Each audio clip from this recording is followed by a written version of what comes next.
Good afternoon. I'm Senator Gary Daniels from District 11. Today, we will be holding a meeting of the Senate Finance Committee. Before we get started, I'll read through a checklist to ensure that the meeting we are holding is in compliance with the right to know law.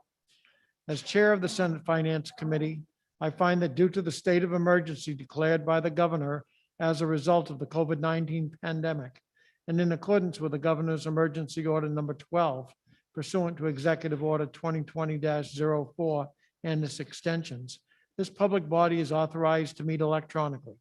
Please note there is no physical location to observe and listen contemporaneously to this meeting, which was authorized pursuant to the governor's emergency order.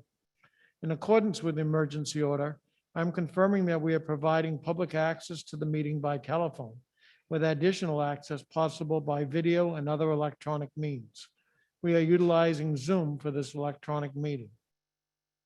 All members of the committee and selected legislative staff have the ability to communicate contemporaneously in this meeting through this platform, and the public has access to contemporaneously watch and/or listen to the meeting on Zoom or YouTube, and via phone by following the directions and links provided on the General Court website. We have provided public notice of the necessary information for accessing the meeting in the Senate calendar. We are providing a mechanism for the public to alert the public body during the meeting that if there are any problems with access. If anyone has a problem, please email remotesenate@leg.state.nh.us or call 603-271-6931. In the event the public is unable to access the meeting, it will be adjourned and rescheduled. In the event the public is unable to I just read that. Please note that all votes taken during this meeting shall be done by roll call vote. Finally, let's start the meeting by taking roll call attendance. When each member states his or her presence, please also state where you are and if anyone is in the room with you, which is required under the right to know law. I will call roll. Senator Rosenwald. Good afternoon, Senator Cindy Rosenwald from District 13 in the Senate chamber. Senator Gaida. Senator Bob Guida from District 2 in the lovely town of Warren in the Senate chamber today. Senator Reagan. Senator D'Alessandro. Senator Hennessy. Good afternoon, Erin Hennessy from Littleton. I am in the Senate chamber. Senator Morse. Senator Chuck Morris, I am in the Senate chamber. And I'm Senator Gary Daniels, and I am in the Senate chamber. I would now invite you to join me in the Pledge of Allegiance.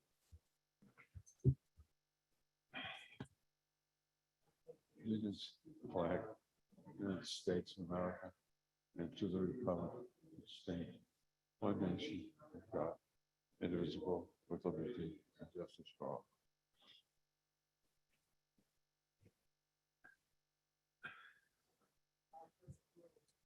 First order of business this afternoon is executing 4 bills before us. So I'll take a motion to go into executive session. So moved. Second. Moved by Senator Gaida, seconded by Senator D'Alessandro. Call roll. Senator Rosenwald. Yes. Senator Gaida. Yes. Senator Reagan. Senator D'Alessandro. Yes. Senator Hennessy. Yes. Senator Morse. And the chair votes yes, and we are in executive session. First bill we'll take up is House Bill 242, relative to the content of an adequate education.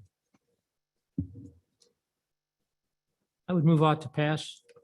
Second. Senator Gaida moves House Bill 242 ought to pass, as seconded by Senator Hennessy. Any discussion?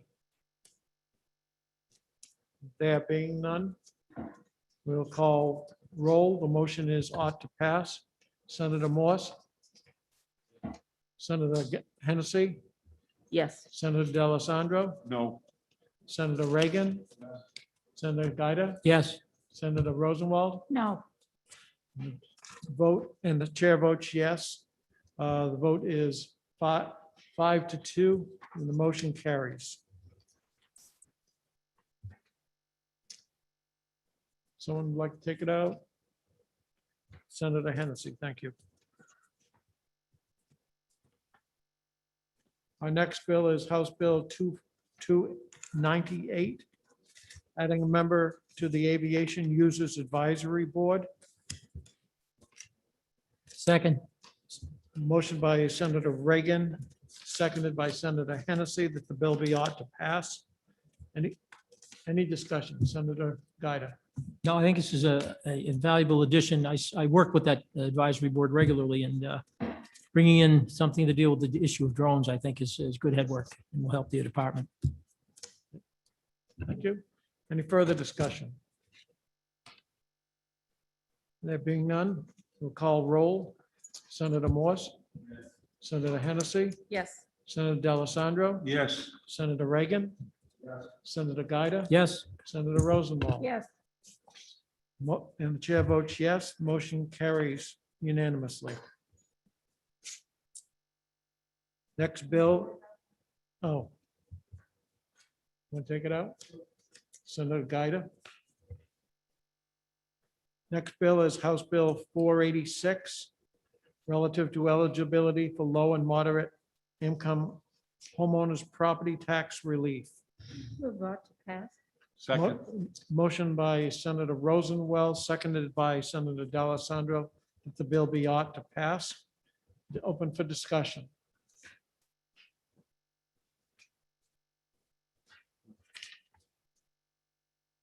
As I understand, this bill, it raises the threshold on individuals, homeowners that may be eligible for property tax relief that comes out of the statewide education property tax fund. In essence, it does not affect the local communities. The state basically pays a portion of the individual's homeowners property tax, part of the statewide property tax, if the person qualifies. And my understanding is that the person must pay the taxes first and then put in an application for reimbursement. Any further discussion? Seeing none, the motion on the floor is ought to pass. We'll call roll. Senator Morse. Senator Hennessy. Yes. Senator D'Alessandro. Yes. Senator Reagan. Senator Gaida. Yes. Senator Rosenwald. Chair votes yes, the motion carries unanimously. Someone like to take that out? I'll take it up. Senator D'Alessandro, thank you. You're welcome. And finally, House Bill 600. Relative to the funding for newborn screening.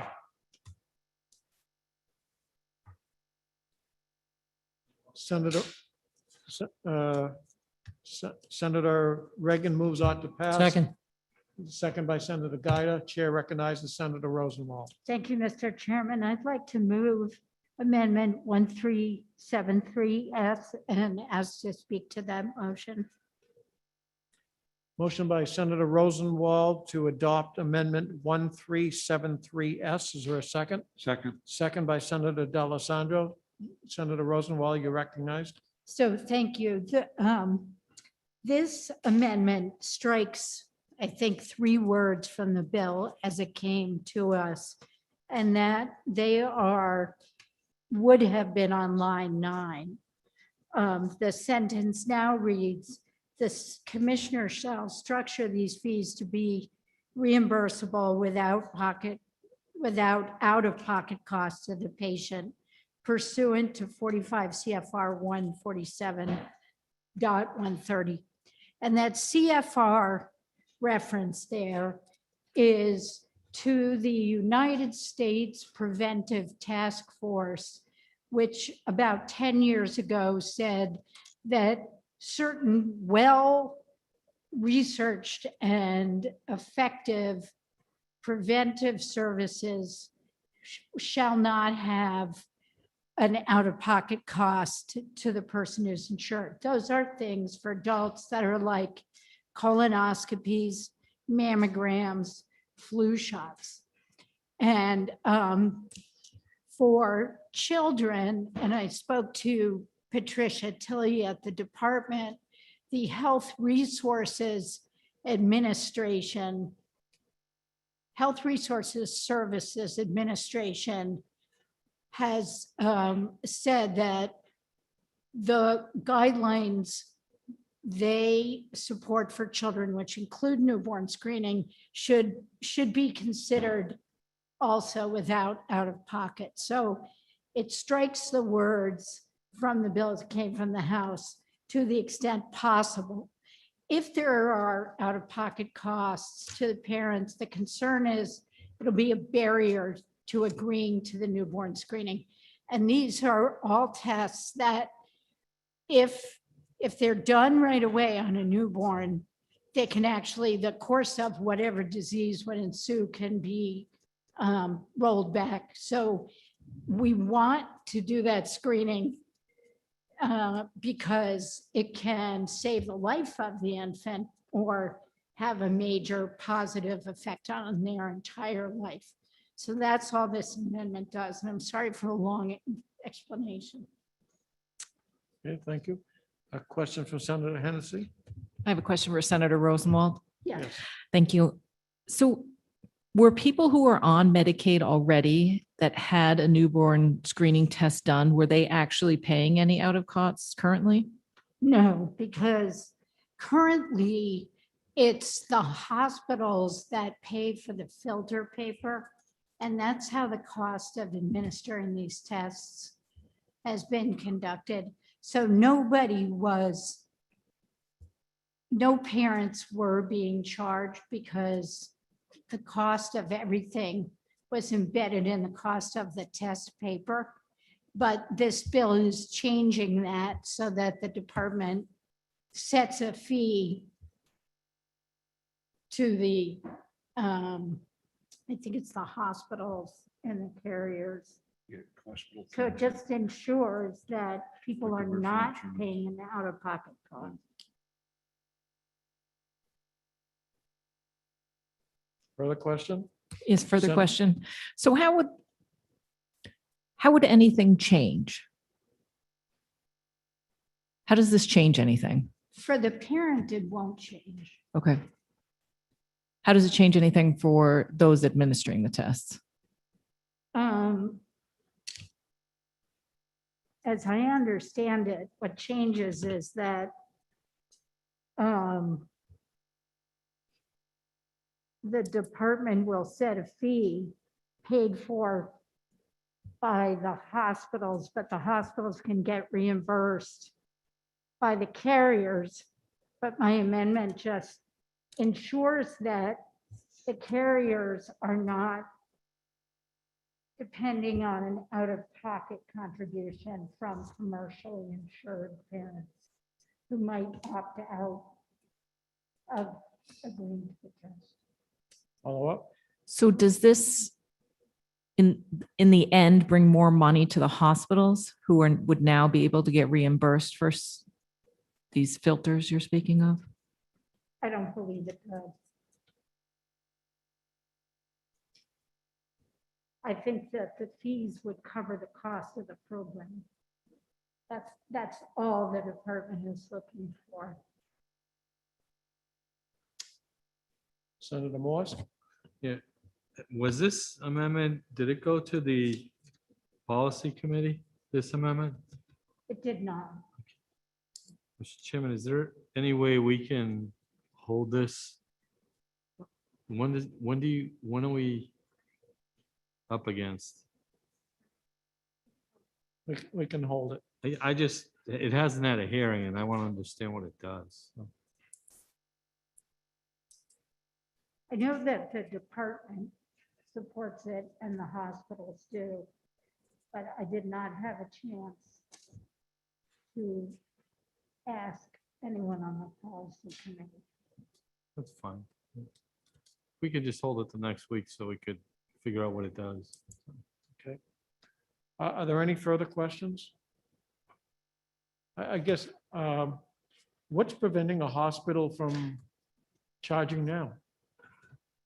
Charging. who? Well, for the methodology says it amends the bill by making it clear that fees charged to hospitals for newborn screening may be offset by. What's preventing hospitals from seeking reimbursement now? I'm sorry, I couldn't hear you. What is preventing hospitals from seeking reimbursement now? Why is this legislation necessary? Seeking reimbursement from the carriers. Well, I guess from commercial insurance and Medicaid. I'd have to go back and look at the whole statute, but let's see if I can look that up quickly. Okay, well, we will be holding the bill till next week, Okay. so we do have time to get those questions answered. Any other questions that need to come out regarding the bill? Senator Hennessy? So for the purpose of the Finance Committee, I just want to figure out if this is an increased cost to the state Medicaid's program, who was paying those costs before? Why is the money being shifted around? Why is there an increased cost? Well, the hospitals have been paying it now. And it's my understanding, and I don't have the specific statutory reference, that they're not able to bill the carriers now. So that's what the main change of this is here. The fiscal note does believe that it will increase the Medicaid cost by $225,000 a year. That's based on 12,000 births and 25% of them being paid for by Medicaid. So there is some cost to Medicaid, but I don't believe that my amendment changes any of that. My amendment just references, it strengthens the reference to the federal code that says critical preventive services shall not have an out-of-pocket cost. Okay, seeing no further questions, I will hold this till next week to take care of those issues that members have brought forward. I'll take a motion to come, Senator Gaida. Question, Mr. Chairman. Are we in the midst of a voting mode?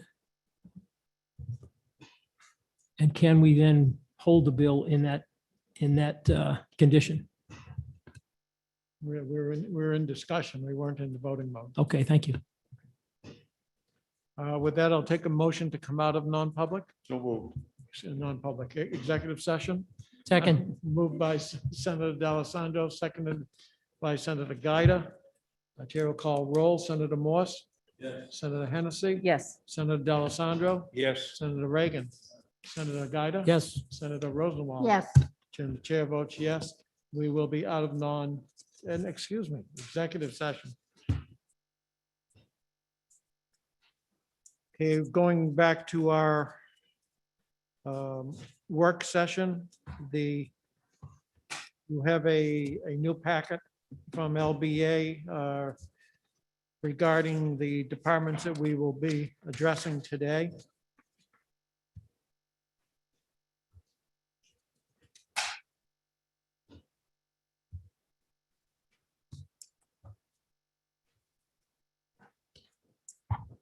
First will be Executive Department.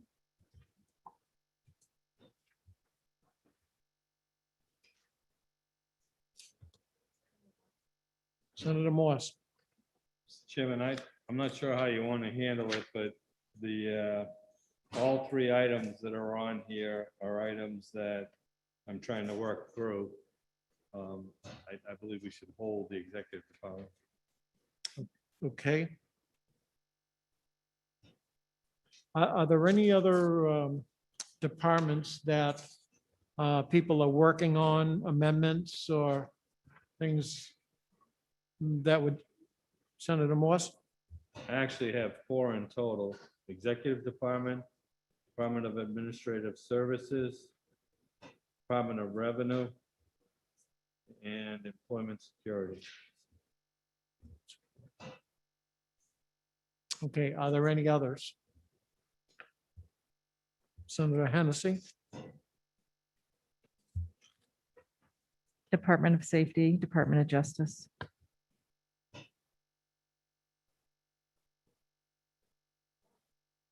are there any Safety, left?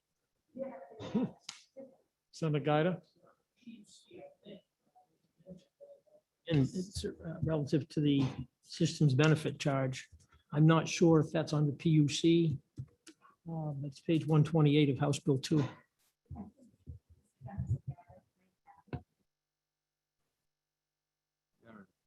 Which one did you say?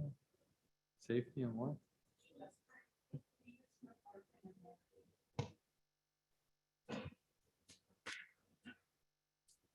so are you requesting that we hold? No, if it's under Department of Energy, I'm good to proceed with Okay. public utilities. And we will not be taking up the Department of Energy today. I believe the governor's office is working on an amendment for that, so all that will be moved to tomorrow, as well as the university system and the New Hampshire colleges that we did not do yesterday. I'd say tomorrow, used to being here every day. so we'll be, I didn't There'll get be, that. what- Could you enunciate what you just said? Yes. The Department of Energy, the university system, and the community colleges, we will be taking up on Friday. Thank you, Mr. Sid.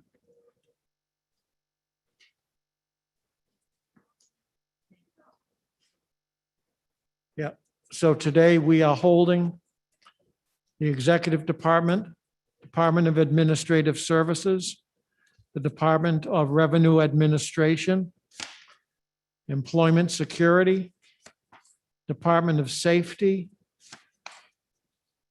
Public Utilities Commission, and the Department of Justice.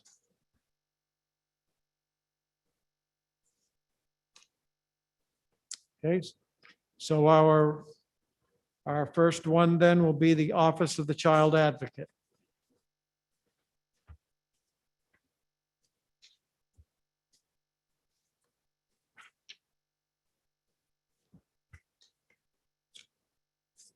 Mr. Chairman, Senator Gaida, yeah, I would move the House position on the office of the House numbers on the Office of the Child Advocate.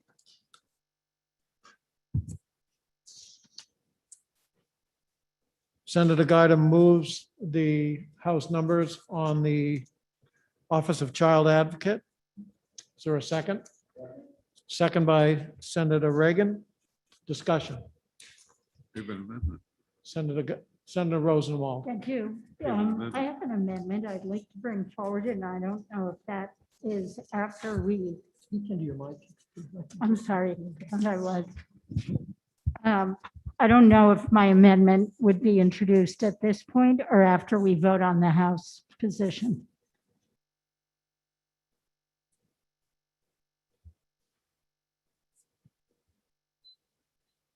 It's under consideration, so it should be open.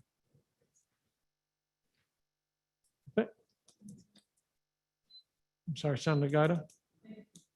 I think if we're under discussion, it should be open for amendment at this time. I'm not sure why we would wait till after we vote then to propose an amendment. Right. We'll take up the amendments as we go along. So Senator Rosenwald, you wanted to introduce Yes, it's amendment 1288S. It's not listed, the number is not Whoops. listed on my sheet, Okay, but I actually, we have, believe that's correct.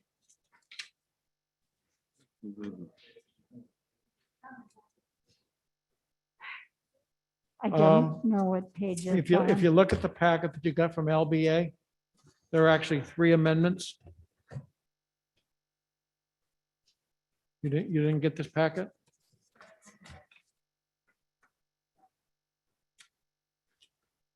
I'm sorry. I'm up at executive department. I don't see the amendment. I'm looking for a child advocate in my folder.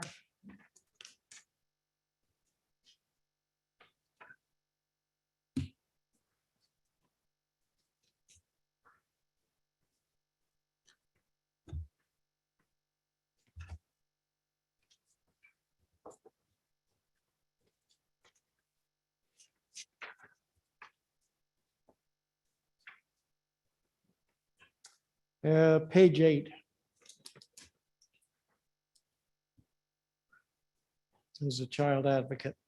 Yeah, we don't see the, I don't see the amendment though. I don't see it in the packet, Yeah, I don't see it. but it's referred to. And it funds the office's asks for a full-time legal aid, a new assistant child advocate ombudsman, and appropriation for the case management software system. Okay, and I understand we also have the amendment on the screen. Yes. I don't see it in my packet, but that's it on this Okay. screen. I don't see it. And this was the ask from the Office of the Child Advocate. I thought they made a good case for their workload. And the impact of a year of isolation on children. And that the number of complaints will double this year. Senator Gaida. Thank you, Mr. Chairman. I noticed in the requests that there already is case management system, class 38 technology software, new case management system funded in part by reduction in class 27. So I'm wondering, is the amendment that's proposed and under discussion duplicating that ask, which is already in the budget that was the numbers that were approved by the House? We can direct that question to LBA.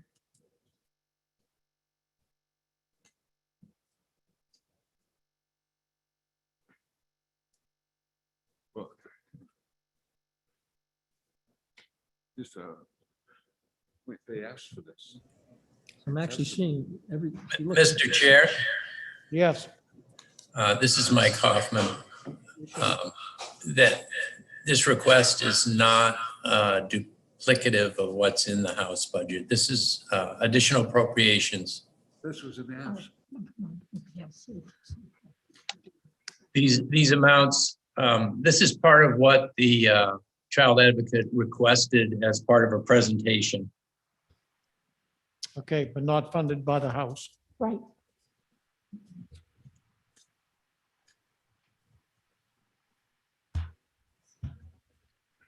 Senator Morse. Yeah, there's no numbers on these, but I'm asking LBA this question. If I look at 1, 2, 3, 4, 5, the first 5 things, is it coincidental that those 5 things actually look pretty close to the numbers that are in the 6th thing? Are you looking at the amendment that's on the screen right now? Basically, in our packet, it has 5 things that are not amendments. They were requests from the department.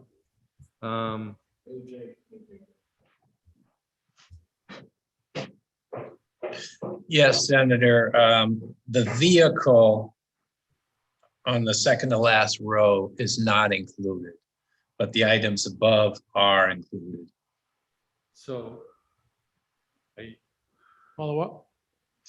follow-up, well, not with LBA, but with the committee, the first 4 items, after talking with the governor's office, they believe these needed to be added back in because of the amount of work we put back on the advocates.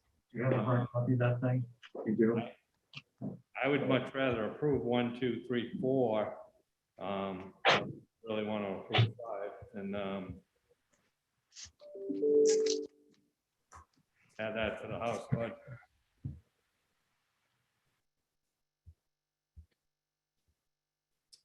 Senator Gaida. Thank you, Mr. Chairman. Following up on Senator Morse's commentary, if you add up the sums that are requested in 1, 2, 3, 4, and 5, they are remarkably similar to the totals requested in the House, in the amendment under discussion. That's what I said. Right, that's what I'm saying, So- following up. That would double the budget. I would- 5, I would not approve anyways.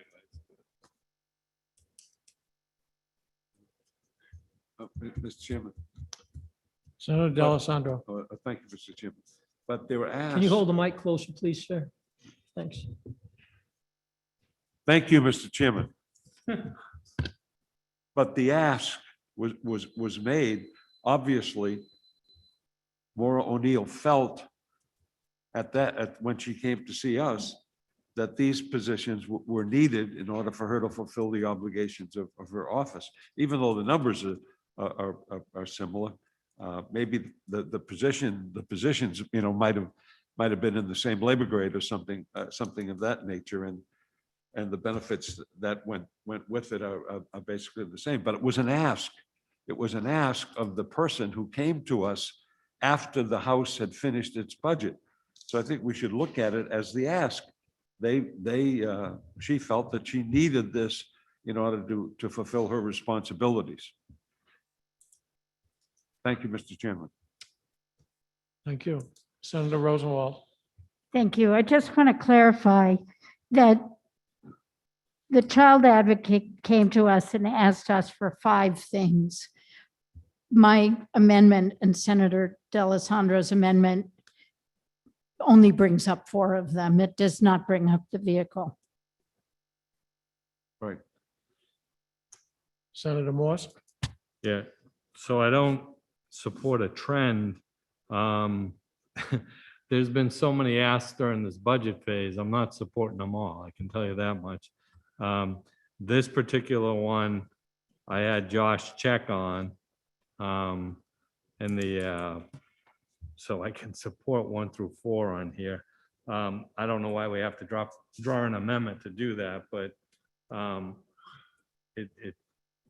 anyhow, I would support those, but I know I'm not supporting every request that's come before us because I'm not going to do that. Further questions? Senator Gaida. Thank you, Mr. Chairman. And so through Chair to Senator D, am I understanding that the child advocate came and asked for the additional funds that are requested in the amendment? May I address that, Mr. Chairman? Yes, as I understand it, that was her request to us to add to her budget when she came to us. Yes. Thank you. And I think that the Office of the Legislative Budget Office in their comments said that this was an additional ask. Senator Morse. Yeah, and let me try to address the confusion, because when we leave the floor on most days, except for Health and Human Services, we certainly go and ask LBA what they heard. And that's items 1 through 5. Those are the items that LBA heard and they put on this sheet so that we can say yes or no to. So that should happen in every case, except when the chair says, we're not even considering that, and it doesn't show up on here. But in this case, it looks like LBA did their job. I understand why there's an amendment at the bottom, because you didn't see these sheets before this. But reality is, these were requests that were made when they testified. Senator Gaida. Thank you, Mr. Chairman. Can LBA clarify if the child advocate has the ability to go before fiscal to request additional funding?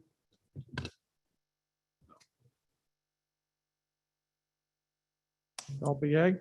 I like when they're up there. Yes, Senator, the child advocate does not have that ability. Thank you. Further questions? Senator Morse? Yeah, maybe someone that's written legislation for the Office of Child Advocate in the last 2 years can tell me what they've written that caused this increase. Does anyone know? Because I didn't hear that's the certainly what the question. governor's office suggested, is that we put this upon them in legislation, and I don't know what the legislation was.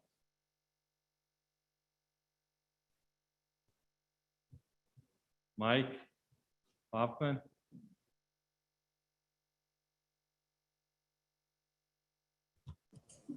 Yes, Senator. Can you answer that question? What legislation has caused this to expand this much? Not on the spot. We'd have to look into it. Okay,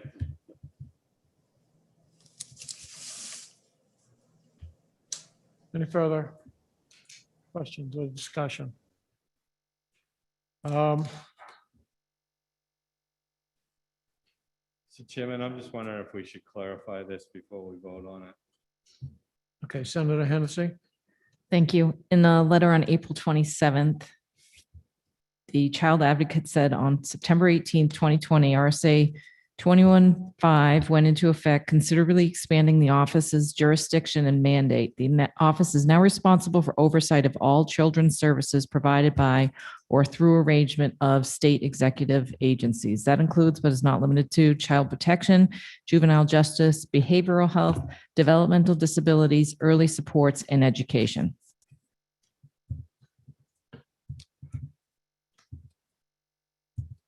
Thank you. Thank you. Senator Gaida? The question to me would be, Mr. Chairman, that did the ask, since that letter was in September of last year, did the ask that was made include the consideration for that expanded role of the child advocate?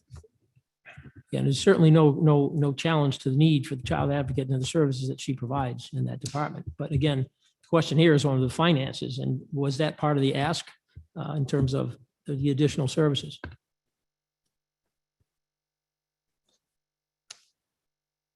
I do not know the answer to the question.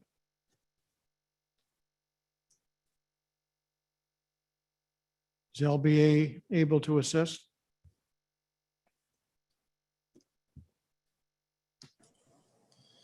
Hi, Senator. We would have to go back and look at whether or not that bill that passed had a fiscal note. That would give us some indication if there was a cost anticipated, but that would take a little while. Okay, I think it's probably best that we just put a hold on this until we get the questions answered. So we'll put a hold on that.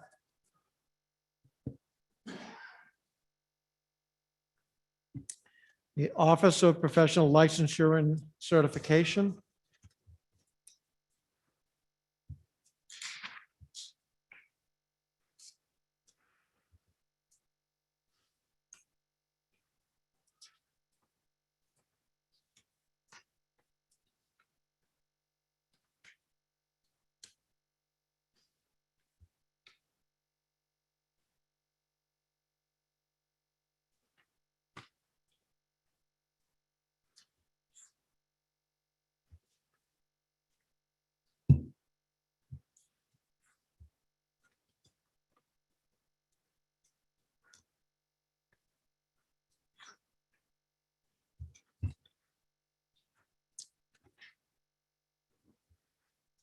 Okay, so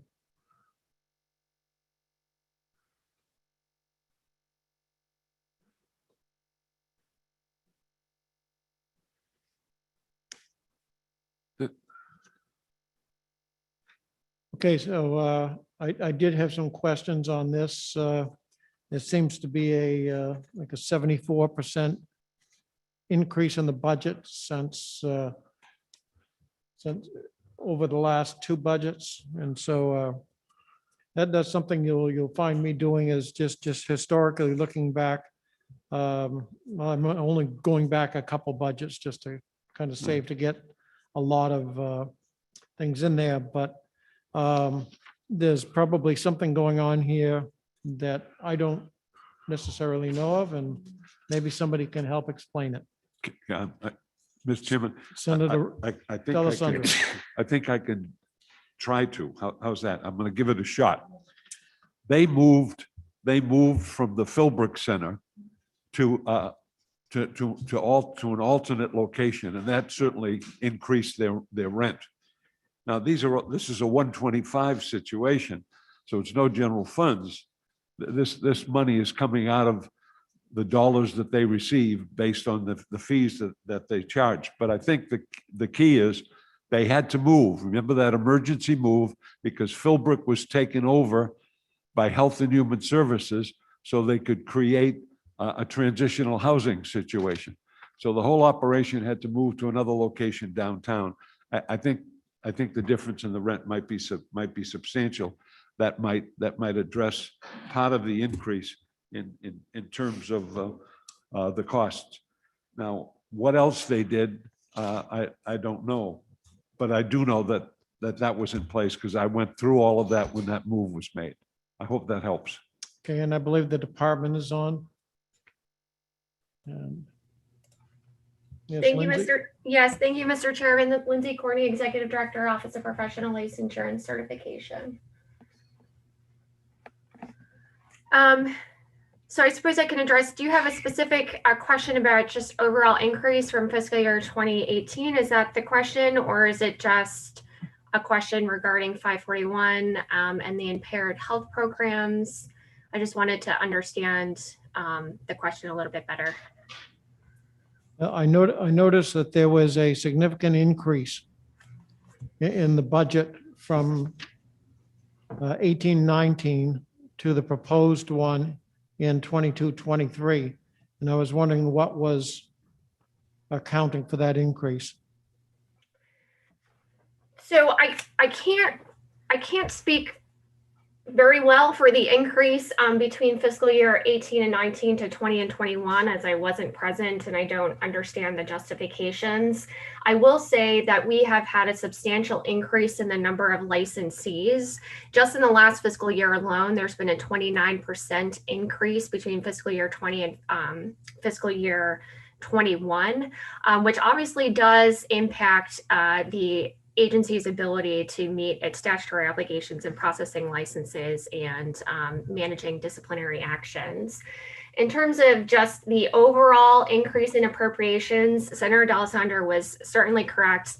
Our unexpected move out of Philbrook did result in an increase in expenses, not just for rent, but other operating expenses. We're now paying for utilities that we weren't previously paying for. But the big ticket, I think, expenses or increase in expenses really primarily have to do with the request that we increase appropriations for class 10, while at the same time trying to offset with a reduction of class 50. The justification for this is that OPLC has historically operated with around 25% of our staff being part-time, which really is a barrier for achieving efficiencies. When you think about it, we have 229,000 active licenses under the agency, and yet we only have roughly 64 full-time positions, which is really incredible when you think about that type of maintenance that's involved. So we've certainly requested to increase appropriations in class 10, while at the same time trying to offset that with a reduction of class 50. We've also requested an increase in class 27. I think you've seen some sizable increase with class 27 as we really try to meet our statutory obligations of achieving efficiency through leveraging technology. So I think those are the primary requests for increases, and I think you'll see that from 2018 onward. The important thing to note is that we are self-funded. We are not presently, we don't have any plans to raise any fees. Part of the issue that the office has faced over the last many years is the fact that we've been we have not had sufficient appropriations to meet the agency's needs, and at the same time we've been lapsing a sizable portion of our fees to the general fund, which poses some legal challenges. Okay, thank you. Any further discussion? Senator Rosenwald? Thank you. I'm comfortable with moving the prescription drug monitoring program to Health and Human Services. But I just wanted to let the committee know that Senator Gaida and I have been working on an amendment that will address how that program operates. And that'll come up when we get there in HHS. Okay, thank you. I would move we accept the Office of Professional Licensure and Certification. I'm gonna. Okay, he's here. There's a motion by Senator D'Alessandro to accept the House figures on the Office of Professional Licensure and Certification. That is seconded by Senator Reagan. Open for discussion. Senator Gaida. Thank you, Mr. Chairman. I support this, this budget as presented.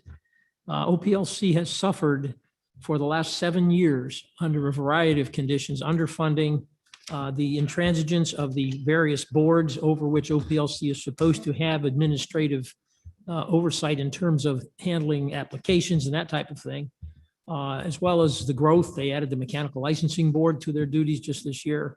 And now we have stability with an executive director that is doing a really good job at getting that whole mess under her wings and into the proper performance of her duties in oversight capacity. So I will be supporting this. Thank you. Thank you. Senator Morse. Sorry, Mr. Chairman, I was going over the Office of Child Advocate. What did we just move? The The, Office of Professional Licensure and OPLC. Certification, OLPC. We moved it with or without? No, we moved the House numbers. Okay. So we didn't put this addition. Not yet. Okay. I didn't hear that. We didn't add a position at this point in time.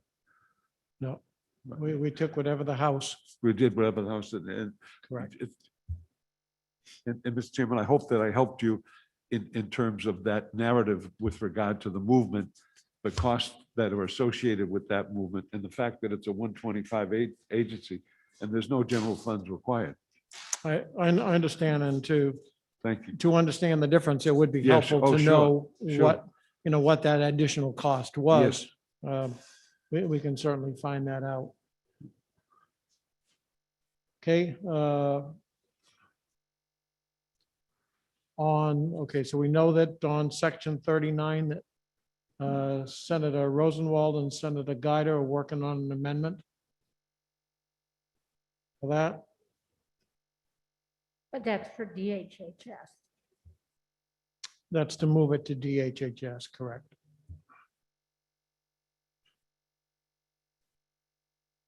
Any further discussion? Seeing none, we will call roll. Senator Morse I'm voting yes to the House's position. to the House's position. Okay. Yes. Senator Hennessy, Yes. Senator D'Alessandro, Yes. Senator Reagan, Senator Gaida, Yes. Senator Rosenwald, Yes. and the chair votes yes. The House position has been accepted.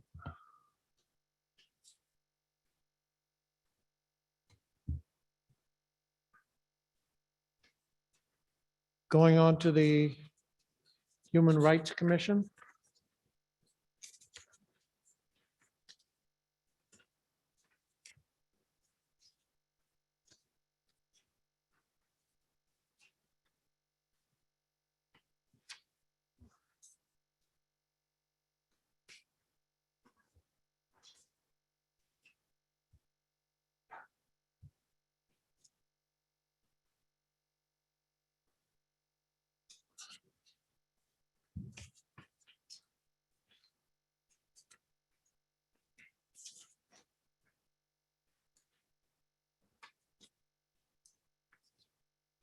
And just for clarification, someone from LBA, can you clarify that on the recap sheet, those two things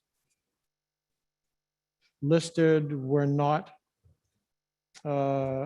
these are additional beyond the House position?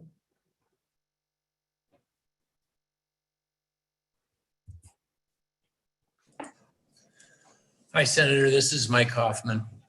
Takes me a second to unmute this thing. Yes, these are above the House position. These are requests that the commission made as part of their presentation. Uh,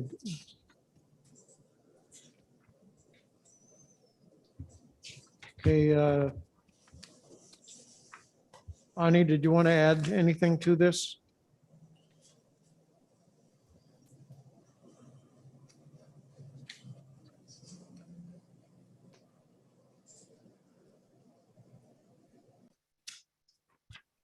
Thank you very much, Chairman Daniels, and I'm hoping you can hear me. No, there wasn't anything in addition to, I'm sorry. I was raising my hand in case someone had questions for me from the committee so that you would be able to find me and I could answer any specific questions that you might have. Okay, thank you.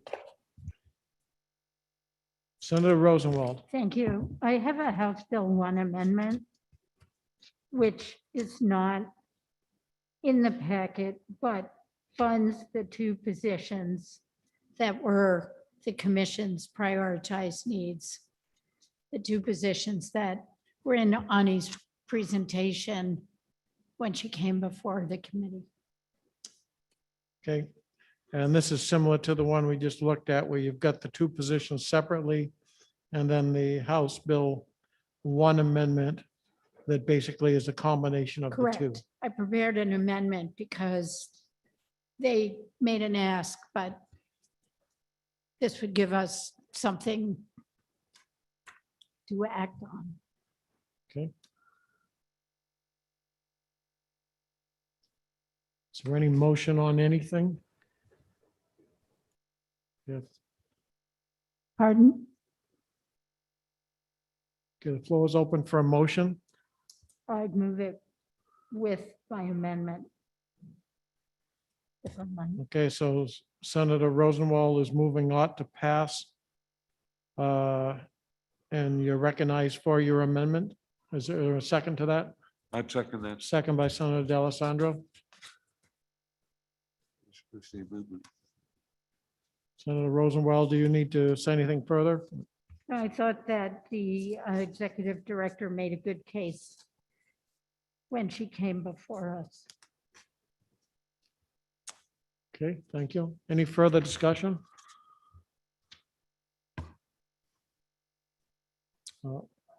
Senator Hennessy. The executive director spoke about education, and then we also heard from the Department of Justice and asked for education as well. Do those two roles, if anybody remembers them, have anything to do with each other? I didn't hear you.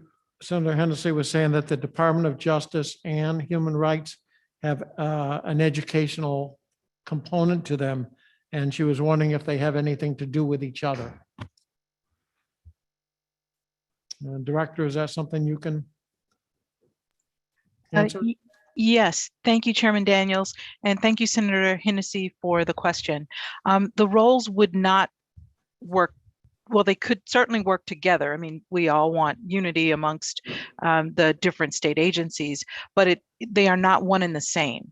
So whereas education relative to the Human Rights Commission, we are primarily focused on our statute, which is RSA 354-A, that is the laws against discrimination, and our jurisdictional area encompasses education, K through 12, public accommodation, housing, as well as employment. And so for us, education is working with citizens so that they know their rights in the workplace, working with businesses, understanding what their responsibilities are as either business owners or managers relative to appropriate treatment in the workplace, dealing with housing discrimination. If someone who's in a particular protected class is not allowed to rent a location or purchase a home or kicked out of a said location based on their protected class status, examples like that. So we would work in terms of educating individuals who are participants in the areas of jurisdiction that we have to understand either on one side of it as a consumer what your rights are and as a provider what your responsibilities are. So I hope that answered the question. Thank you. Any further questions? I have one for LBA. Did the House not fund anything here? Or did this get moved into something else where it's funded through a different department or?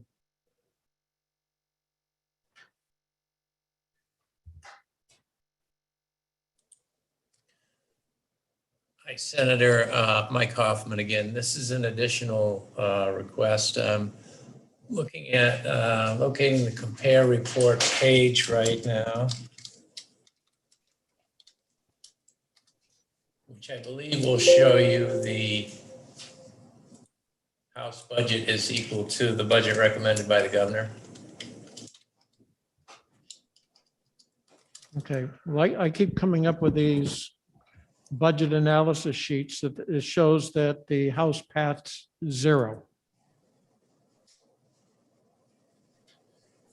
And I know that we have run across that earlier with like the Boxing and Wrestling Commission. And when I checked as to why it was 0 on this analysis sheet, I was informed that that had been moved under the Secretary of State. So, I mean, I don't have anything before me, I guess other than, you know, the big House Bill 1 to say what the House has passed. Senator, on page 366 of the compare report, you'll see that the House position and the governor's recommended budget are the same. On that analysis form, there are several agencies that have moved. Human rights used to stand on its own, and now it's been rolled up underneath the Department of Justice as if it were an attached agency. So in 2018 and 19, you would have seen a separate budget in the current and the 22-23 budgets. You'll see that that's part of the totals for the Department of Justice. Okay, so really, there's really no need to take any action on this then, because we deal with that when we deal with the Department of Justice. Is that correct? No, they are responsible for their own budget. They do receive some assistance from the Department of Justice, but you would vote for the Human Rights Commission separately from the Department of Justice.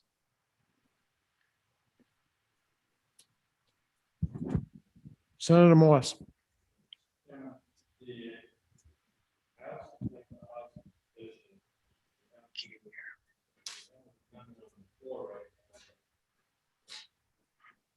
Can you hear?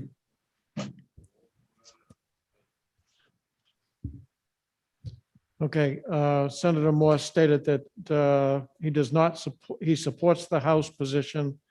There is an amendment on the floor right now, and that was the Senator Rosenwald and Senator D'Alessandro's amendment to HB 1, which he did not support. I understand people are having a problem hearing.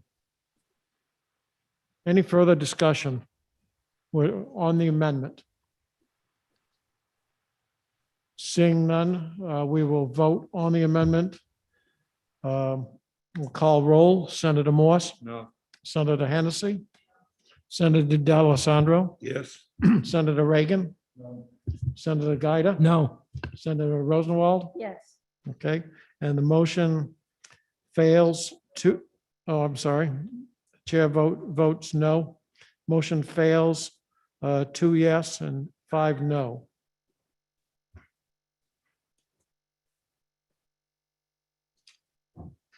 Senator Morse. I'll move the House position. Senator Second, Morse moves the House position, the second by Senator Gaida. Any discussion? There being none, we'll call roll. Senator Morse, Yes. Senator Hennessy, Senator D'Alessandro, Yes. Senator Reagan, Senator Gaida. yes. Senator Rosenwald. Yes. And the chair votes yes. Motion carries unanimously.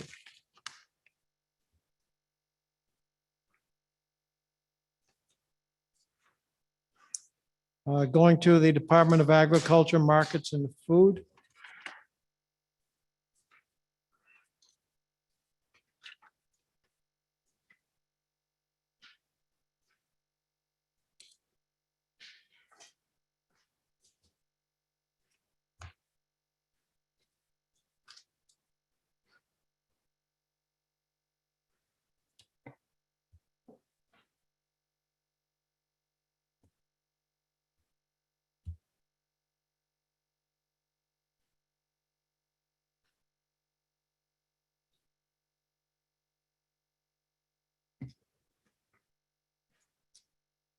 So I have been informed that Senator Bradley has just submitted an amendment regarding House Bill 2, Sections 333 through 342.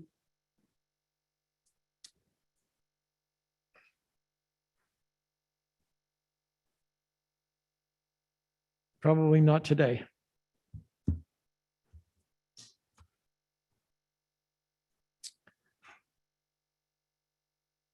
Senator, I mean, So- House Bill 2 is gonna be, I mean, we'll fix some of it as we're going along, right? But on House Bill 1, I would support the House's position. okay, Helps LBA to build a budget.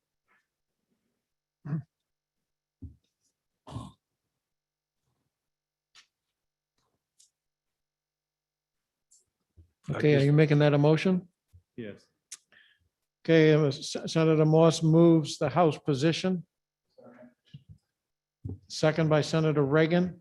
Discussion? Seeing none, we will call roll. Senator Morse, Yes. Senator Hennessy, Yes. Senator D'Alessandro, Yes. Senator Reagan, Senator Gaida. Yep. Senator Rosenwald. Yes. The chair votes yes, and we will see this again when the amendment comes in. Motion carries. Mr. Chair, Yes, Nancy Levinus talking. The Office of Child Advocate was attempting to earlier speak and were not able to, but they are on the line.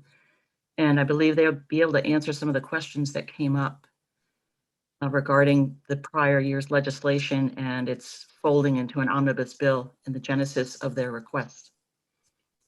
If you choose to see them or speak with them at this time. good. Mr. Chair.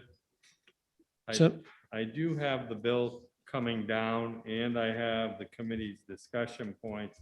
How soon do you think they'll be here, Josh? The bill's financial implications are what's being presented.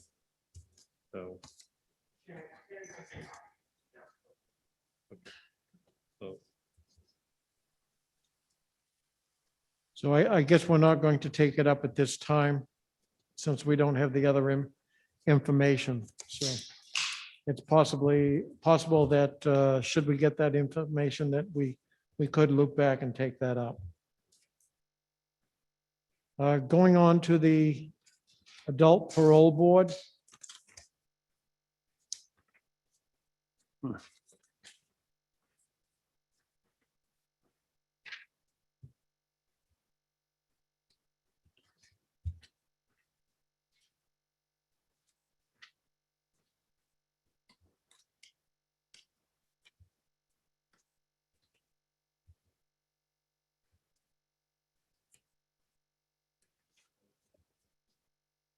Senator Morse. all right, these aren't numbered again. I don't know how you want me to present, but I did work on this one with the governor's office.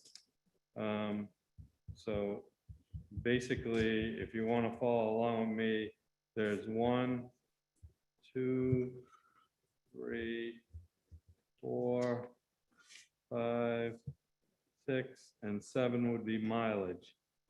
That sound right? Right. What's in front of us?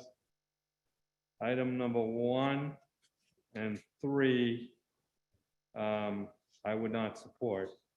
Item number 2, 4, 5, 6, and 7, I would support. If you want me to make a motion, I will, but Well, hold on, let me find the section.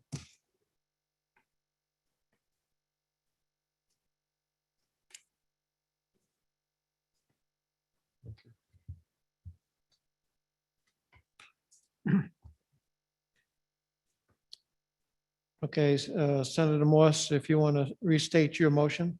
my motion would be ought to pass on item 2, which is funding the other 6 months. Item 4 establishes a class 27. Item 5 adjusts other class lines. Item 6 is a correction from the House's budget that we verified needed to be corrected. And item number 6. Item number 7 is to pay mileage because we're not increasing their stipend. Second. Motion is made by Senator Morse, seconded by Senator Gaida. Any discussion? Seeing none. Well, Mr. Chairman, I would like to point out that you reached out to Speaker Sitek when we heard the testimony on this. I was a little nervous because I think when the presentation said $180,000, that was one employee at a GG or something. That's not true. That was a couple of things mixed into a number. That person's salary, I think, is somewhere around $100,000 a year. So anyways, the reforms that are being presented, I think you heard from the speaker that these are reforms that are long overdue, and I support what I put forward. Thank you. Senator D'Alessandro. Thank you, Mr. Chairman. We made a number of changes in the last budget with regard to this parole board, and those were made at the behest of then the chair, former Speaker Sitek. So how do those fit with what's going on here? I mean, we did make an appropriation. We made significant changes. All of a sudden, I see this, and in the discussion that we had when the person came before us, there was $100,000 salary and $60,000 salaries for those on the board. I don't know how all of that evolved. Where did that come from? We'd be, based on what I propose, we'd be supporting the House's position of $20,000 for board members plus miles. So And that's it? That's for the board members. For the person that's chairing the, what Speaker Sitek used to do before, it looks like their salary was somewhere around $100 a year. we do have Jennifer Sargent on, and I'll recognize her because you might as well get the answer directly from her. Okay, that would be great. Good afternoon. Good afternoon, and thank you for having me. So the answer to the question about salary, which is being discussed right now, the salary for me is the GG salary, which if you look at, I had a handout that I had given out, but I also have it in my materials that I gave to you in the supplemental materials under the entire worksheet. So I'm not sure what you're looking at, but for me personally, the salary would be GG. It would start at step 2, we anticipate. The GG salary starts at 82,000. In fact, when I was looking just now at your recap numbers, for the first, you've got new case counselor, case manager position up at the top there. Yes. That is actually, I believe, my salary, not the case manager's salary. That's my salary for fiscal year 2022 and 2023. The case manager's position is closer to 43,000, I believe. And I can pull that up and even share my screen with you if given the authority to do that and show you the difference. But that definitely is not the new case counselor salary. That is my salary. Mr. Chairman, Senator Morse? on item 2, which I thought you said they removed 6 months of your salary when you testified. That is correct. Okay, that's what item 2 is on this sheet, is replacing that 6-month. It's the chair's unclassified position, house delayed for 6 months. That's what the second item is. Okay, can I check that number on my sheet? Yeah, and we could ask LBA, but I believe that number includes benefits. Okay, if it includes benefits, that may be true because what I'm looking at is by leaving out my position for 6 months, it was a $41,350 difference. We can ask LBA when we're done, but. And so- yes, that's correct, because, and the benefits were approximately 9,000 something or other. So it would make sense that adding in my 6 months would give you what's in your recap number for me in item 2. That's why we moved item 2. We disagree with going further with the board to 30.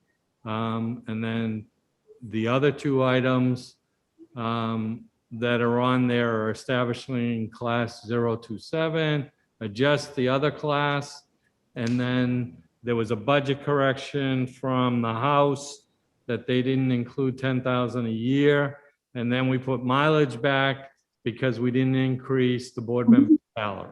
I see all of that, and that all makes sense except for the first, for item 1, because item 1, I'm sorry, sir. Item 1, though, isn't you, is it? Well, I'm not a case counselor, case manager. I'm the chairman, Right. but that's my salary that's in those numbers. But your salary's in line 2, isn't it? Because it's already in the budget for most of your salary except for 6 months, which would be what line 2 does. It adds, that's correct. It's in the House budget except for the 50,783. So I understand you're putting that back, and I'm very thankful for that. However, we also asked for a new case counselor, case manager position. Yeah. Well, And that's item number 1. Senator Daniels, Yes, Mr. Hoffman.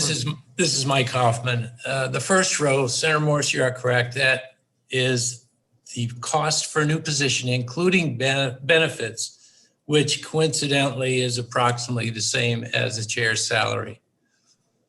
That's why I was confused. I didn't know if we were, if the number was the same as almost, I didn't know whether it was a mistake and it was my salary or if it was in fact the new case counselor salary. I'm hearing from Mr. Hoffman that it is the new case counselor, case manager's position salary plus the benefits. And Correct. I also understand you are not moving for that position. Thank you. Any further questions? Okay, so before us is on the recap sheet, number 2, 4, 5, 6, and 7. Ready for the vote? Call roll. Senator Morse, yes. Senator Hennessy, Yes. Senator D'Alessandro, Yes. Senator Reagan, Senator Gaida, Yes. Senator Rosenwald. Yes. And the chair votes yes, and the motion carries. Thank you very much. Thank you. Senator Daniels, Yes. there are some House Bill 2 sections at the bottom of that page that we would need to make the appropriate corrections or changes to reflect the votes taken above. Okay. Mike, can you tell us what that is? Because I want to send that upstairs to make sure we pick up on them. Can you send it to my office and I'll pick them up? Yes.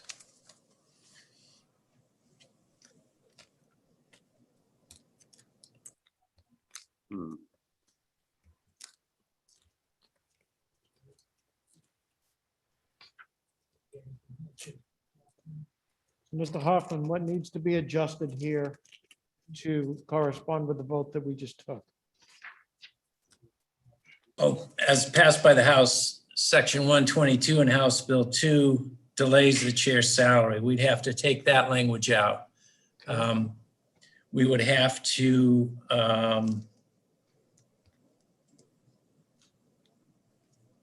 the technical correction to 122 is just an RSA reference, which is basically cleanup to reflect the committee's allocation of the correct labor grade. And then I think 124, you would accept the House positions if unless you wanted to reclassify that position.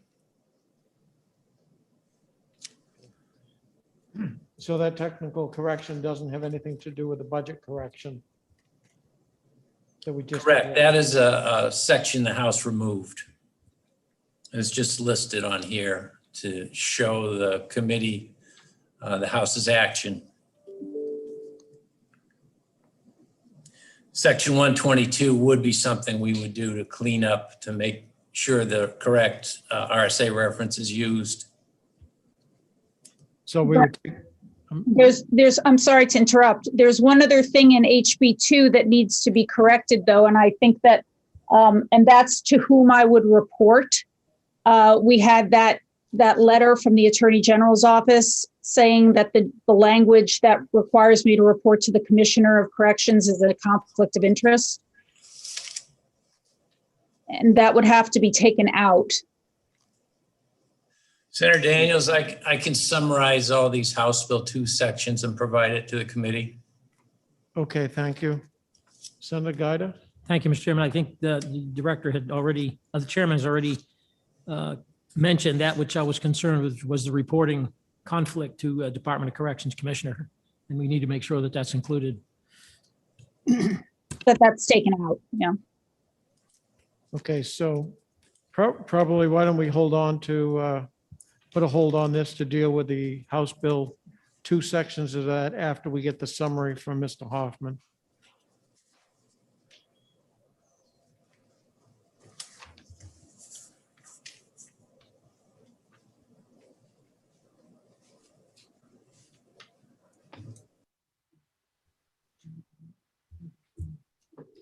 Next one is the Office of Strategic Initiatives.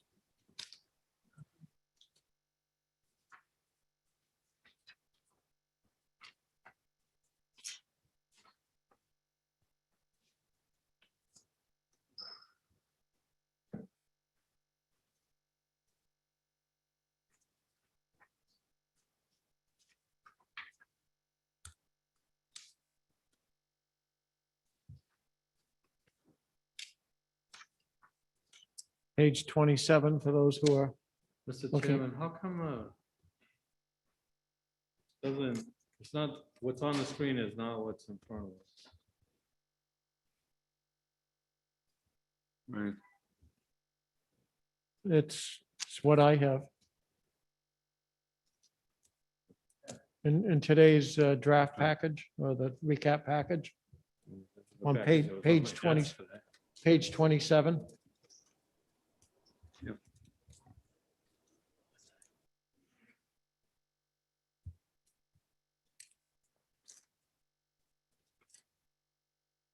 Hey, Josh.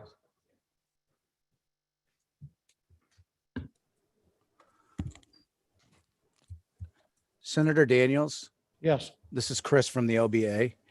The Department of Energy would, if the Senate decides to go with the Department of Energy, the Office of Strategic Initiatives and PUC would be rolled up into that. The reason they're showing here is if you don't plan on doing the Department of Energy, we just wanted to show you, with some of the pages on the compare report where you would find the information, but we may need to, once a decision is made, we may need to make some other adjustments to the budget once we know what the direction of the Senate is. So you may not need to do anything with Office of Strategic Initiatives if you're not going to do anything with PUC or DOE today, the Department of Energy today.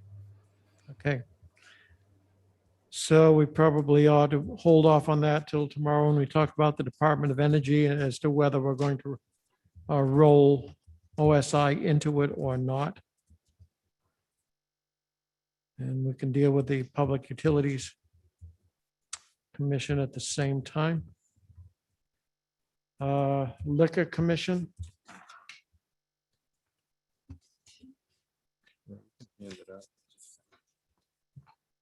that's on page 30 of your recap packet.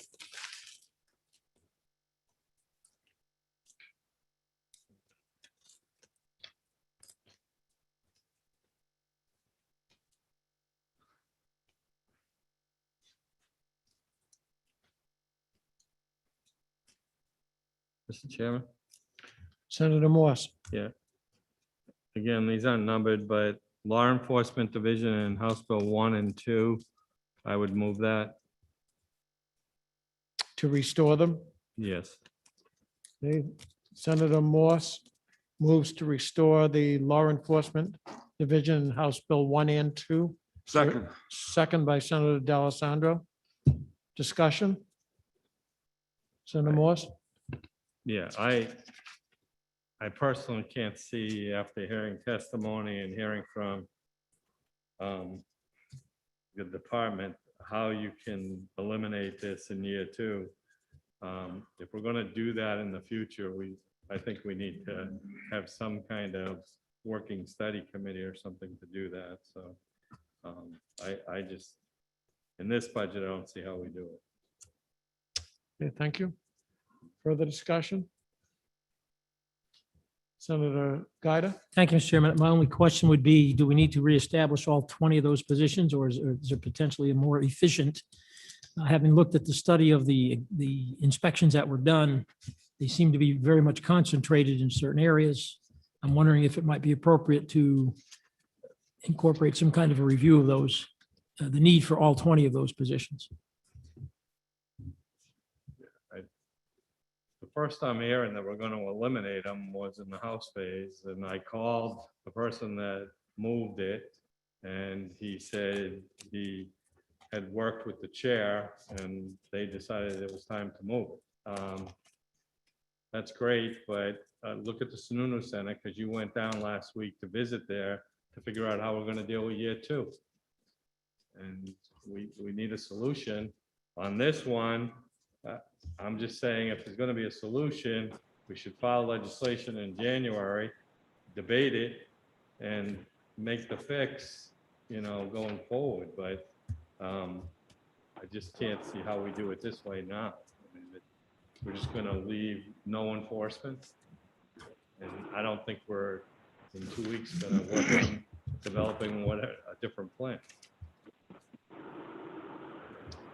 Senator Gaida? Thank you. I appreciate that perspective, Senator Morse. And I think your solution, your suggestion is appropriate. We'll look at it next year. Thank you. Further discussion? Seeing none, the motion before us is to restore the funding in House Bill 1 and 2 for 20 law enforcement positions. Call roll. Senator Morse? Yes. Senator Hennessy? Yes. Senator D'Alessandro? Yes. Senator Reagan? Senator Gaida? No. Senator Rosenwald? Yes. And the chair votes no. Motion carries 4-3.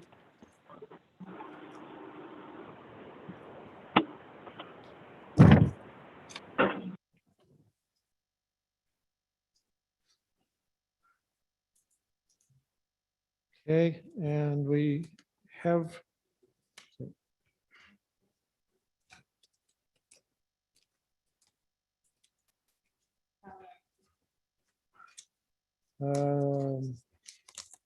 yeah, I'm looking at.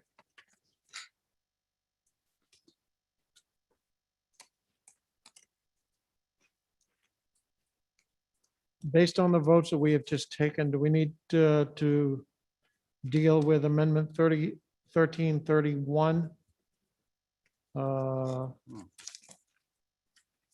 And the sections 303 to 313? That looks I like it said- might be something different. Hi, Senator Mike Hoffman. That's a separate issue altogether. That has to do with tobacco license fees, and the text of House Bill 591 was added to House Bill 2 by the House. Okay.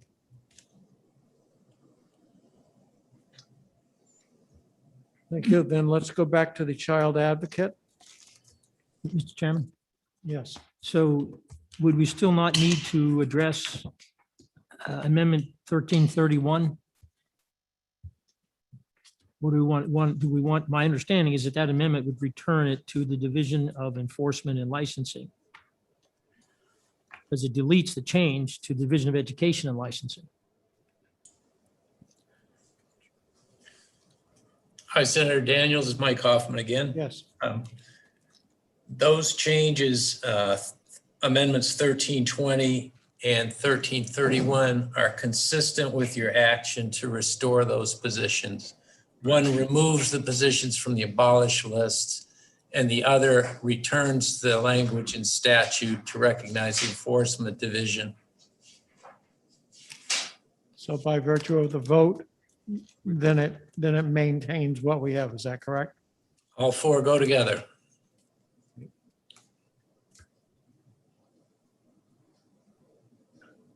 Clear? Can you? Yeah, but can we get an explanation on the last one? I didn't understand. Mr. Hoffman, you want to go over the last one again? The last row on this sheet is referring to the language of House Bill 591, which changed retail tobacco licenses so that licensees who sell liquor would continue to pay the same amount for a tobacco license, but stores that don't sell liquor but sell tobacco products would pay a license fee based on the number of cash registers that they have. The House recognized about $37,000 a year in additional revenue for that bill. So did this bill pass the House? It was retained, I believe it was retained by the Finance Committee in the House. So, It might have been, excuse me, it might have been Ways and Means. so how, the 37,000, is that an across the board increase for those retailers? Or is it a certain little group within it? It's a change in how much retailers who sell tobacco pay for their annual license. How do they pay for it today? I believe it's $6 for a tobacco license, regardless of whether or not you sell liquor. So essentially, you're going up on the license fee if they also sell alcohol. Opposite, if they don't sell alcohol, they would pay based on the number of cash registers that they have. They do sell alcohol, it would continue to be $6. Correct. Senator Morse? So basically, we're raising a fee so that we can get $37,000, or are we solving a problem? I believe it's the latter, but I would defer to the commission if they're on the line.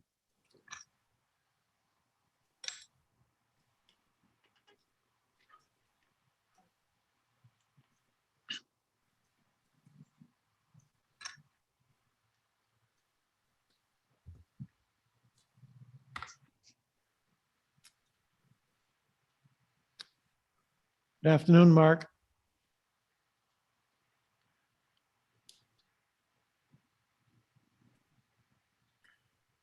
Mark, can you hear us? Mr. Chairman?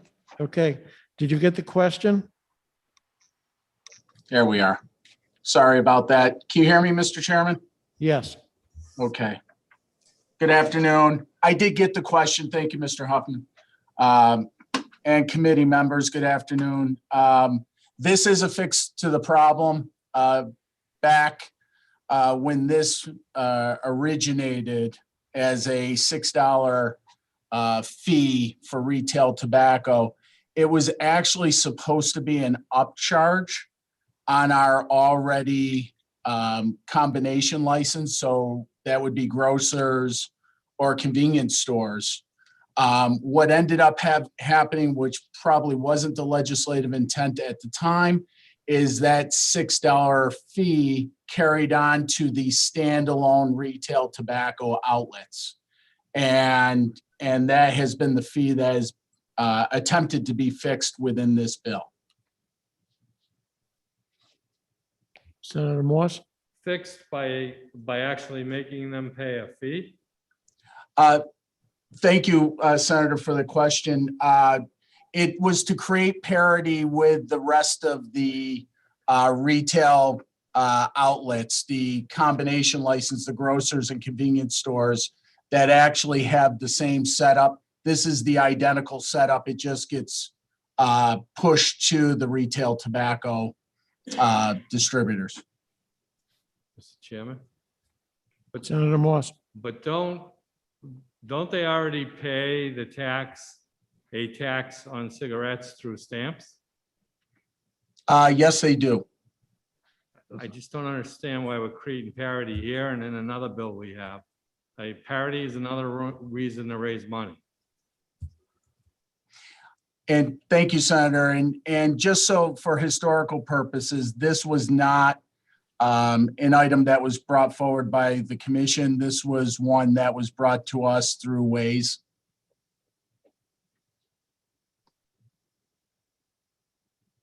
Further discussion? Okay, no motion has been brought forward yet. So.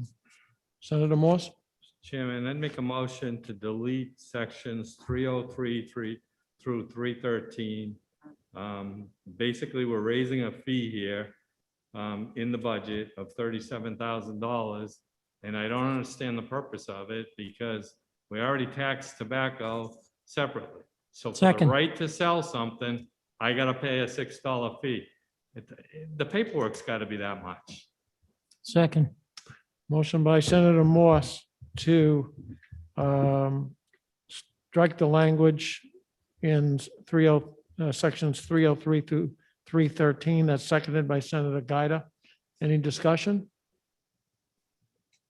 Seeing none, we'll call roll on the motion. Senator Morse? Yes. Senator Hennessy? Senator D'Alessandro? Yes. Senator Reagan? Senator Gaida? Senator Rosenwald? No. And the chair votes yes. Motion carries 6-1.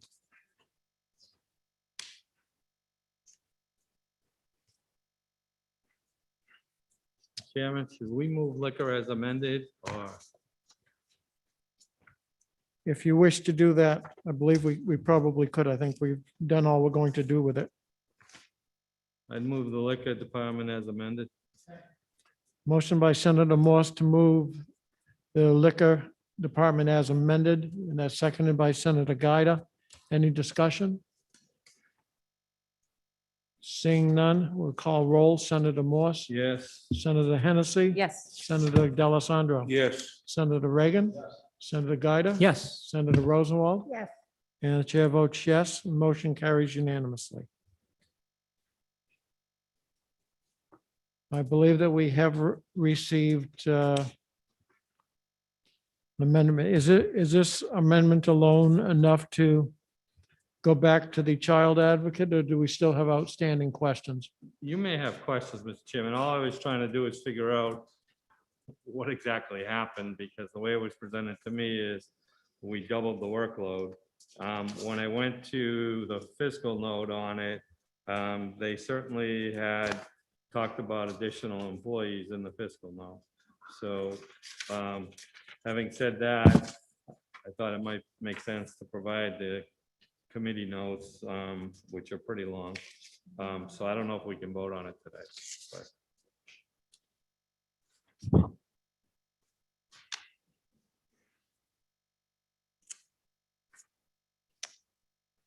Okay, and we do have someone on from the Office of Child Advocate. Anyone have specific questions they would like to ask?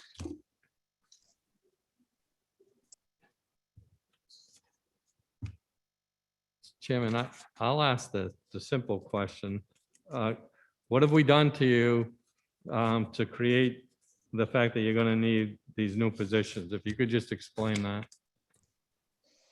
Thank you for the question. Good afternoon, Chairman Daniels and members of the committee. I'm sorry for all of the confusion. I did send you an email with some answer to your questions. I guess you didn't see my hand raised earlier.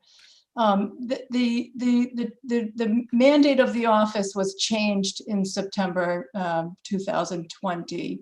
And that was off of originally a bill raised in 2018, Senate Bill 295, which was folded into the House Bill 1162 omnibus bill. Originally, the Senate Bill 295 did have a fiscal note for 2 positions. The bill was held and retained in committee that year, and through budget action, we did get 2 more positions. In the meantime, the workload increased substantially because, if you'll recall, we are a brand new office. We've existed now for a little over 3 years. And then when the mandate changed in the fall, it was like we became another new agency altogether. So the workload has increased. There are a couple of things also that happened. We are required to monitor critical incidents of children who are involved in DCYF care. And DCYF finally came into compliance with reporting critical incidents to us last year in December of 2019. And then since then, we received reports of over 1,400 critical incidents, all that had to be reviewed. So that just gives you a sense of us learning what the workload is and going forward. We asked for the 2 positions from in the governor's, but in our agency request to the governor did not include that. When we went before House Finance Committee, we asked for the 2 positions. The governor had given us 1 part-time position. So when we went before House Finance, we asked again for the 2 full-time positions, and we added in the case management system at that time, because by then we had learned that after 2 years of waiting for DOIT to help us adjust our technology that we have through them, they're not able to do that. We identified another source of technology that will be better suited to the work that we do. The House Finance Committee passed only the governor's budget. And so when we came before you in April, we asked again for those items. Thank you. Any further questions? Senator Gaida? Thank you, Mr. Chairman. So in your comments, you state that the DOIT case management solution doesn't work or hasn't gotten on time or whatever. Would it be appropriate to remove the items in this page relative to the case management system of DOIT, and thereby maybe reduce the spend overall for something we really don't need? Sure, thank you for that question. What happened was, when the Office of the Child Advocate was a new agency and we needed a case management system, DOIT very generously offered to pilot the Salesforce platform with us, which is going to become a broader industry or statewide system.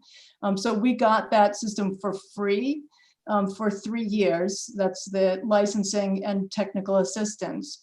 But also, because we were the pilot and we are a very small agency, they sort of learned through us and made a lot of mistakes in setting up our system, so that our system is really not functional.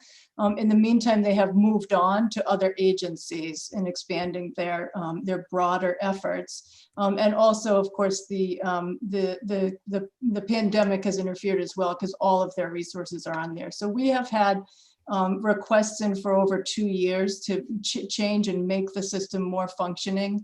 And it doesn't look like we're going to be able to get that assistance anytime soon. In the meantime, the 3-year free pilot ended and we started being, in this coming budget, we would be charged for that. And also there's new charges there because we were also moved out of the Philbrook building, and we're now being required to not only pay rent, but pay for some upgrades to that building based on some of the technology issues that they have in that building. So some of that money that's being transferred to DOIT is for the upgrades to the building where we are, and some of it is for the licensing of the Salesforce platform, which we thought we would just shift those funds over to purchasing the new case management system that we've identified as more appropriate for us.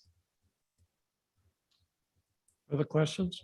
Yeah, Senator D'Alessandro? Thank you, Mr. Chairman. But indeed, when you came to us and requested these additional positions, the indication was the workload required these positions if you were going to fulfill the mandate that you were given by our government to perform these functions. It was very clear to me in terms of your testimony. Will you verify that for my colleagues? Sure. Thank you very much for the opportunity, Senator. It is true that we have an expanded mandate, so the jurisdiction is broader, and also because we haven't had the staff that we need, there are some parts of our mandate that we haven't been fulfilling in the last year. In particular, we're, in addition to receiving complaints and reviewing critical incidents, we're also required to do education and outreach. And often doing the education and outreach generates more complaints coming in or more inquiries coming in. And so we haven't had the wherewithal to do the oversight or to do the outreach and education. And we know that once we start doing that, we will also be having more calls coming in. So we know that we're not going to be able to manage that. So we have to sort of temper the amount of work that we do to limit the attention that comes to the office, because every time the office is out in the community, that generates more inquiries to the office. Thank you. Thank you. Thank you. Thank you, Mr. Chairman. Just a question, since your jurisdiction has expanded over a number of places, where did these places come from before they became your jurisdiction? So thank you for that question. The Office of the Child Advocate is an unusual and unique office in New Hampshire state government in that we're an independent oversight agency. So it's really the first time that people have had some place to go when they had concerns.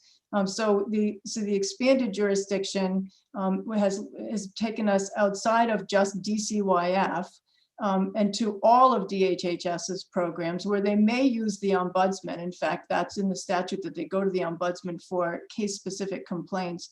But we also can't stop them coming to us if they're not satisfied with the ombudsman. So now within HHS, that's developmental services, that's early intervention services and other supports for children. And then it also includes education, which is all new, and there haven't been clear pathways for people to bring complaints to education as well. And just as an example, we recently released a report on the use of restraints and seclusion of children in DCYF's care. There are still another 2,000 to 2,500 children who are restrained in schools that we didn't have access to that information in the past years before our jurisdiction expanded. So we anticipate that that's going to take a deal of our attention to look at what's happening to kids in schools, as an example. Thank you. Okay, thank you. Question for LBA. In moving all these responsibilities over to the child advocate, the place from which they were moved, have reductions been made to accommodate the cost shifting over to child advocate?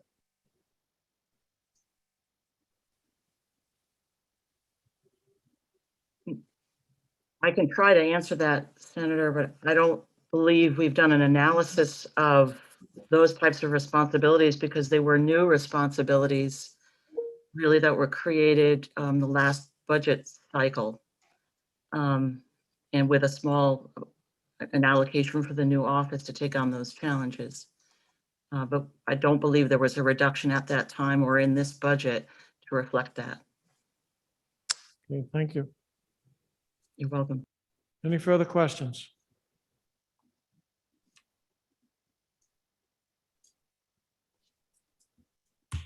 You have the information you need to vote on this today, or put it off till next week?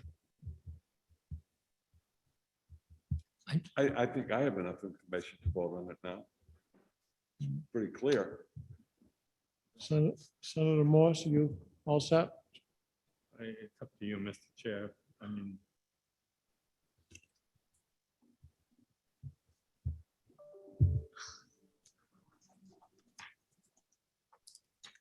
it's an easy vote on Friday, let's put it that way. Yeah. I think Senator Gaida? Would it be appropriate to request a caucus? Sure, the committee will be in recess for 10 minutes. Thank you, Senator.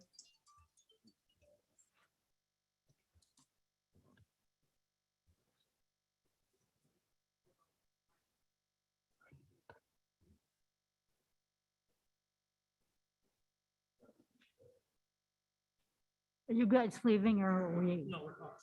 Right, but you're leaving. You guys are leaving the room. We're not. Okay. Gotta push this. Jesus. I'll be right back.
Oh, now you guys show up.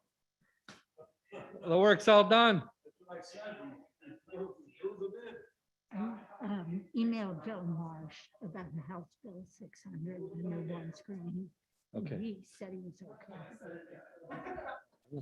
Thank you. Yeah, Whoa. yeah, no, I emailed me. I It's just like, don't. if the department's okay with it, actually, the department, like I said, he said if the department's okay, then I'm good. Yeah, well, that was my only question, but I can't hear you. over I there. know, I can't hear And- you. Smoke signals, semaphores.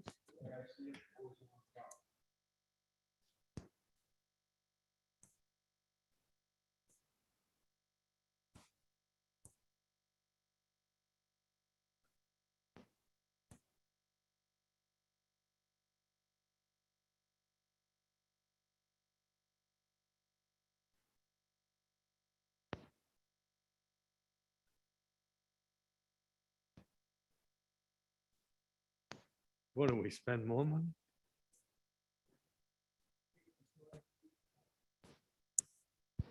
I know, so you gotta take the car out. Oh, it didn't include the car. Ah.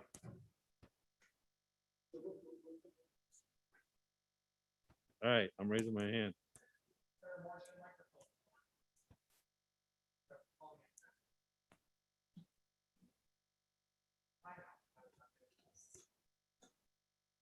Okay, committee will come back to order and recognize Senator Morse. Mr. Chairman, I move item 1, 2, 3, 4. Second. And Senator Hennessy seconds the motion. Discussion? Senator Rosenwald. Thank you. Isn't that the same as the House Bill 1 amendment that's before us? Yeah, and to be honest with you, Mr. Chair, I've never dealt with amendments like this because those sheets usually have every item, so either way. So I thought we had a motion on the floor. I'm sorry. don't recall. No? It aged out. How about if I move 1, 2, 3, 4, or the last item? I think we agree on not the car. I didn't get that motion, No, No, you it's don't want to. That's the first floor. Any further discussion? So basically what you're voting on is everything except the vehicle. Right. Okay?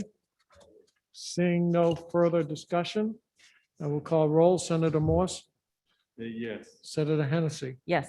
Senator D'Alessandro. Senator Reagan.